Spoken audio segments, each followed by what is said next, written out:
السلام عليكم ورحمة الله وبركاته. اللهم صل وسلم وزد وبارك على سيدنا محمد وعلى آله وصحبه أجمعين. اللهم لك الحمد يا ربي كما ينبغي لجلال وجهك وعظيم سلطانك. الخبر اللي لسه منتشر حالا حوالي من ساعة يا جماعة خبر حقيقة وفاة الشيخ طبعا محمد راتب النابلسي. هو علامة كبيرة قوي قوي وداعية إسلامي، ربنا اداله وأنعم عليه من فضله من كرمه من علم. والشيخ محمد راتب النابلسي طبعا هو قامة وقامة ذات قيمة وقيمة علمية عالية جدا جدا جدا.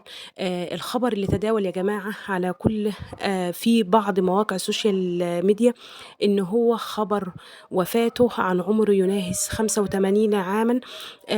هو طلع الشيخ محمد راتب النابلسي ونفى الخبر ده وقال الحمد لله أنا بصحة وعافية جيدة.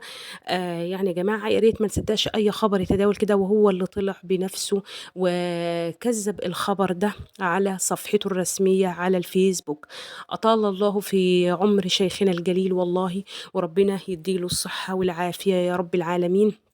ويا ريت يا جماعة ما حدش أي خبر كذب ننشره خلاص إلا ما نتحقق من صحته. ربنا يعني يطيل في عمره ويمتعه بكامل الصحة والعافية. اللهم آمين يا رب العالمين. ويديله الصحة وطولة العمر.